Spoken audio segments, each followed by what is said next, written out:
বন্ধুরা, আগের ভিডিওতে আমরা এই স্কেলের শ্রেণীবিভাগ সম্বন্ধে পড়াশোনা করেছিলাম, জেনেছিলাম এবং বলেছিলাম এই এককটা অত্যন্ত জরুরি। অর্থাৎ এককের রূপান্তর আমরা না জানলে এই বিবৃতিমূলক স্কেল বা ভগ্নাংশসূচক স্কেল বা সরলরৈখিক স্কেল, এই স্কেলগুলো আমরা কোনোভাবেই কমপ্লিট করে উঠতে পারবো না।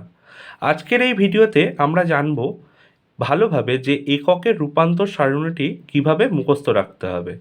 আমরা ছোটবেলা থেকে কিলোমিটার, হেক্টোমিটার, ডেকামিটার এর নামতাগুলো অবশ্যই জানি, তাও একবার পুনরায় জেনে নেব।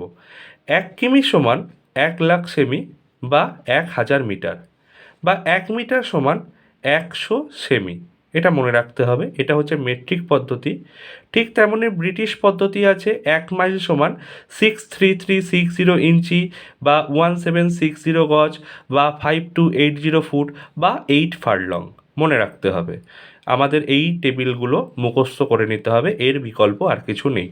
যেমন 1 ফারলং সমান 220 গজ, 660 ফুট, 7920 ইঞ্চি। 1 গজ সমান 3 ফুট বা 36 ইঞ্চি।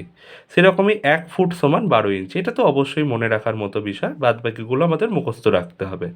যদি ব্রিটিশ পদ্ধতি থেকে আমরা মেট্রিক পদ্ধতিতে যাই, তাহলে 1 ইঞ্চি সমান 2.54 সেমি, 1 ফুট সমান 3048 সেমি বা 1 মাইল সমান 16093 মিটার অথবা 1.6093 কিমি। এটা অবশ্যই আমাদের মুখস্থ রাখতে হবে আগামী দিনের অঙ্কের জন্য। পরবর্তী ভিডিওতে আমরা শিখব কিভাবে বিবৃতিমূলক স্কেল বা ভগ্নাংশ সূচক স্কেল করতে হয়। ভিডিওটা অবশ্যই দেখো।